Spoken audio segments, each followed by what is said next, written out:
special meeting of the Bakersfield City Council. Now speaking, the Honorable Mayor Karen K. Go. Good afternoon. It's my pleasure to call to order the 12 p.m. special City Council meeting of September 5th, 2024. Madam Clerk, please call the roll. Mayor Go. Here. Vice Mayor Gonzalez. I'm here. Councilmember Arias. Here. Councilmember Weir. Councilmember Smith. I'm here. Councilmember Freeman. Here. Councilmember Gray. Here. And Councilmember Kaur. Thank you. In keeping with the Council's new resolution, public statements are now received at different times depending on the item. I will call on the City Clerk to call for public statements at the appropriate time, so please listen carefully. If you wish to make a public statement, please fill out a public speaker card and place it on the tray on the counter next to the speaker podium. We ask that you mark whether you're here to speak on an item listed on today's agenda or a matter not on the agenda. Speakers who do not identify a specific agenda item will be presumed speakers for the non-agenda public statements. If you're here to speak on an item not listed on the meeting agenda, you will be called first to speak. Statements are given a 2-minute time limit, 20 minutes total for all non-agenda item public statements. If you're here to speak on an item listed on the agenda, I will call for you at the appropriate time. If public statements become disruptive and I have to clear the chambers to regain order of the meeting, you will be called in one at a time to provide your public statement when your item is called. Everyone in attendance is expected to adhere to the rules of decorum established by the resolution of the City Council. Failure to abide by the city's rules of decorum, including any disruptive behavior that interferes with our ability to have an orderly and efficient meeting, prevents the City Council from conducting the business of this city. Madam Clerk, do we have any public speakers regarding items not listed on the agenda? Mayor Go, no speaker cards have been received for items not listed on tonight's or today's agenda, nor have there been speaker cards submitted for agenda items. Thank you. Next item, please. New business item 3A, Centennial Corridor eastbound 58 to northbound 99 Loop Connector Project. Thank you. Mr. Clegg. Thank you, Mayor and Council. Just a couple quick comments, and I'll pass the time to our Interim Director, Zach Meyer, to talk about the item specifically. But we don't schedule special meetings of the City Council lightly, but in this particular instance, as a large project that we've been trying to move as quickly as possible. This is the 7th movement of the 5899 interchange, part of the overall TRIP program. There are 2 remaining movements that are a priority for us to complete. And it's a very large contract, fairly complicated process, and we're moving quickly to get in our last agenda, and we're able to make that timeline.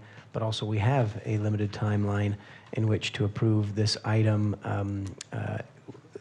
within the timeline of the bid specifications that we set for the vendors. And so we scheduled a special meeting to make sure we take care of this item timely, as it represents significant overall costs, but also moving this item quickly helps us secure grant funds and also lock in the bid prices, which were important for us. And so that's why we scheduled a special meeting. This is our singular topic today. I'll pass it over to Mr. Meyer to tell you just a little bit more quickly about the project. All right, thank you. Honorable Mayor, City Council. City Clerk, could I have the map put up, please? Okay. Looking at the map, you can see 2 movements. One on the bottom right, that is the 7th movement. That allows eastbound traffic on Highway 58 to now connect seamlessly to northbound 99. Once the 7th movement and 8th movement are completed, we'll have a complete interchange of all directions for both 99 and 58 traffic. So this is the 7th movement, so after this project, we'll have one more project that's currently in design for the 8th movement. City Clerk, could you remove the map? So the reason we're here today, as a City Manager alluded to, there was a 60-day requirement to award construction for this project after the bid opening. We're on day 58. That's the primary reason why we're here today. A couple other reasons why this item didn't appear earlier. There was a shortfall of $6 million once we reviewed and analyzed the bids. While there were sufficient funds to award this project, there weren't sufficient funds for construction engineering services during the construction phase. So that's for ongoing design services and ongoing inspection services during the project. As of September 3rd, we did get a revised documentation from Caltrans showing we have now $34.5 million total dollars. So now we can fully fund construction, design services, and construction inspection services for this project. And the other issue was a disadvantaged business enterprise issue that's in more detail in the admin report. For those reasons, staff didn't take this item to council earlier, but given the documentation we have now, staff believes this is the best path forward, and staff recommends approval of contract. Thank you. Thank you, Mr. Meyer. Mr. Clegg, anything further? Nothing further, Mayor. Thank you. Colleagues, does anybody have a comment?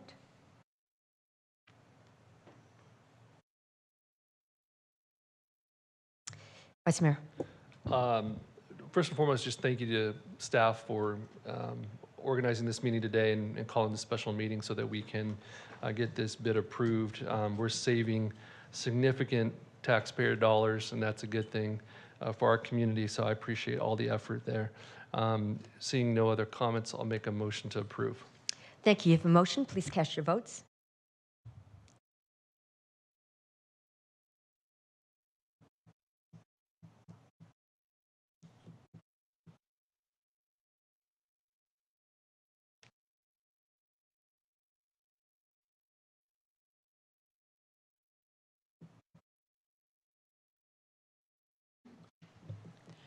Motion is approved with Councilmember Weir absent.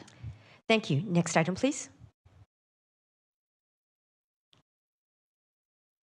Council and Mayor statements. Colleagues, are there any requests to speak? Seeing none, we stand adjourned at 12:06.